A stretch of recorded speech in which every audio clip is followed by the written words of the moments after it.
And I've been a hunter-gatherer all my life. As I say, I've been Chris Green. I have been and I still am Chris Green, and so far so good. We're still warm and vertical. Right then, okay, you see my stupid dog? We just had a brilliant gun dog training display by Howard, who's headed off to the main ring, and he'll be there a bit later on. But this is my dog. All I can say is sorry.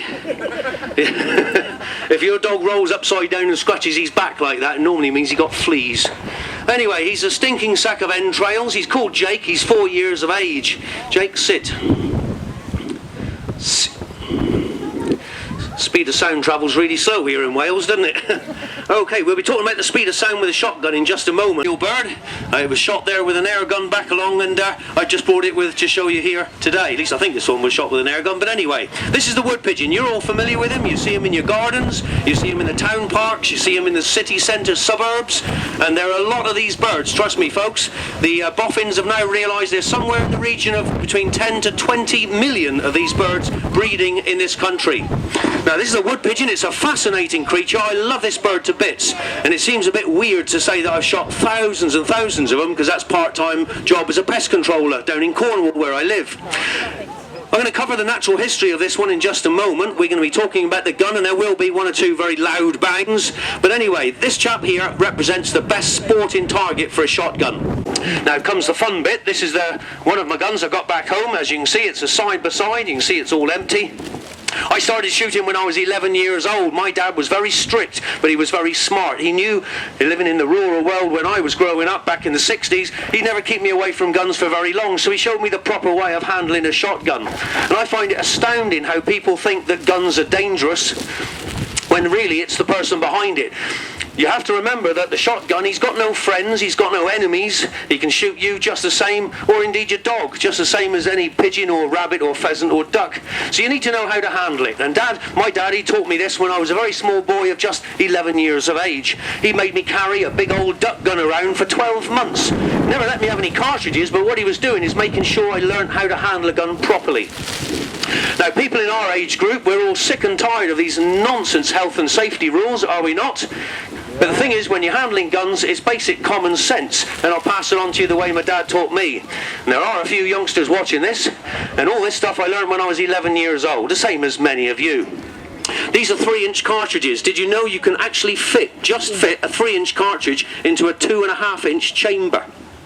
Now, you don't want to be doing that, because the 2.5-inch chambered gun is not designed for the heavier, more powerful 3-inch cartridges. So you need to know some basic stuff, so you have to check the chamber length. Now the first thing you've got to do when you open up a gun is make sure the barrels are clear. You can all see they're empty. All this stuff I learned long before I had any cartridges. My dad, as I say, he never let me have any cartridges for 12 months. All I wanted to do is just shoot a pigeon. You wouldn't believe it. Of course, I had the apprenticeship to do first. If you're an 11-year-old boy, you're very close to the ground, much closer than I am, and I'm only a shrimp. And of course, the barrel's been quite long. It's very easy for a careless person to get the plug of mud stuck in the gun barrels. If you're a stupid person, you didn't bother checking to make sure it's clear, if you fired the cartridge behind it, you will literally blow the end of your gun right off. Now, this is only a second-hand gun. 250 quid maximum is what it's worth.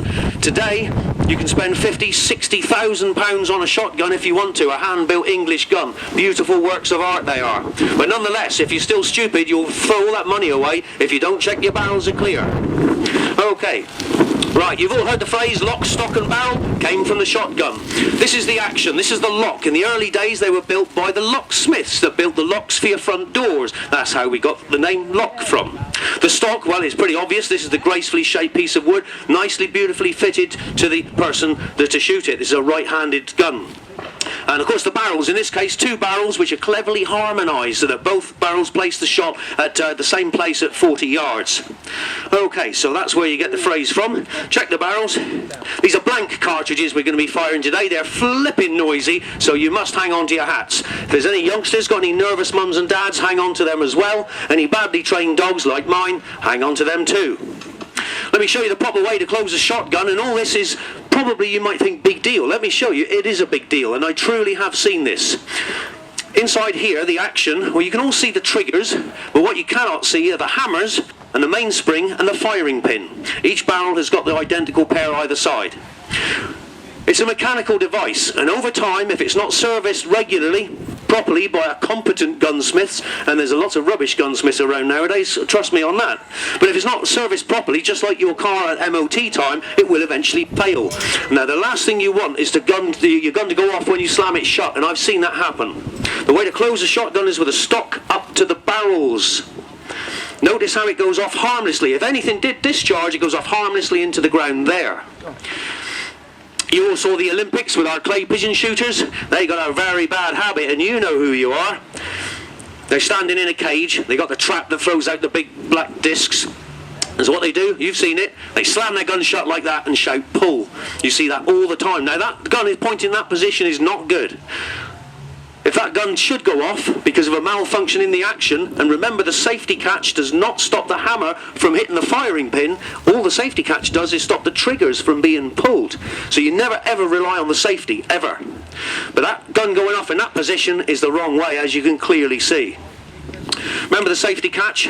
This one's situated just on the top there, and remember it just stops a twig or a careless finger touching the triggers. Does not stop the cartridge from being fired. So always keep your gun barrels pointed right up in the air at all times.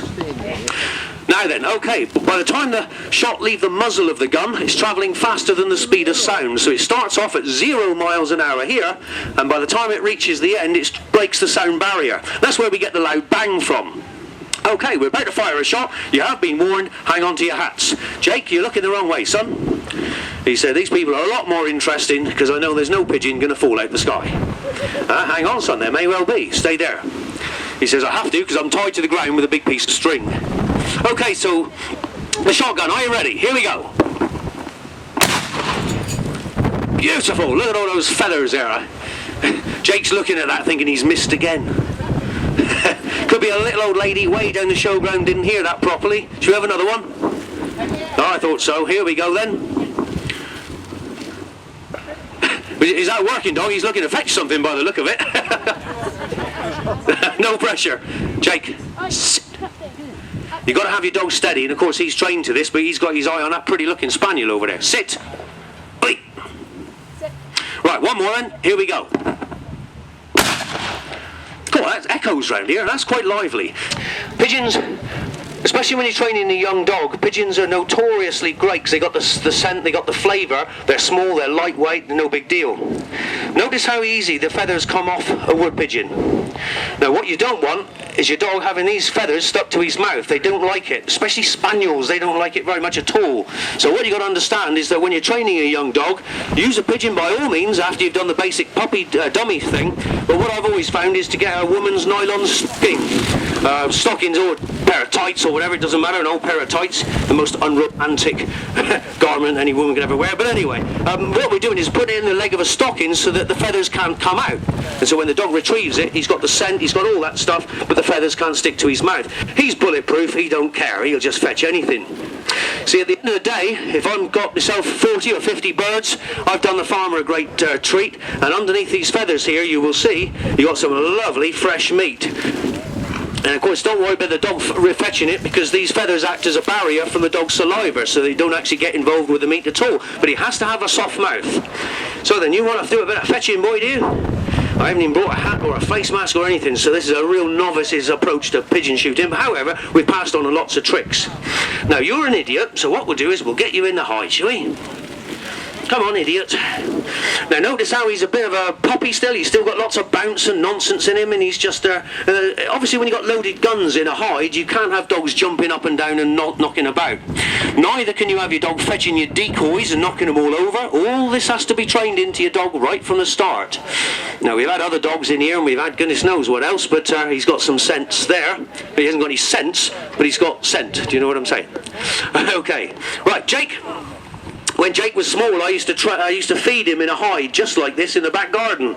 Gets him used to being steady. I used to put his dinner bowl in the hide, used to get him to get in. Good boy, get in. All right, go in your own way. And he used to get him to sit. Good boy. And there's his dinner bowl right there, and I'll make him wait for 5 minutes.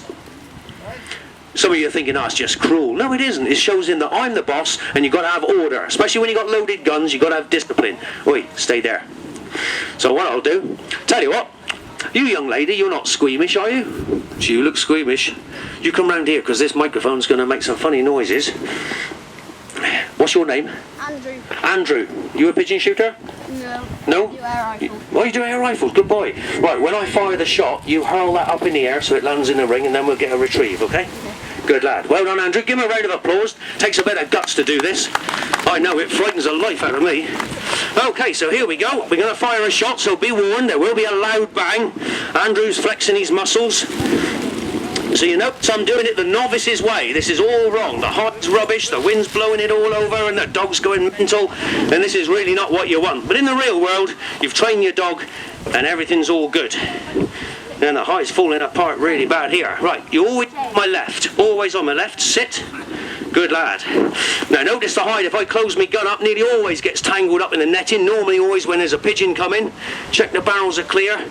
Andrew, you ready, boy? Yeah. Jake, stay there. Good boy. Right, here comes a pigeon.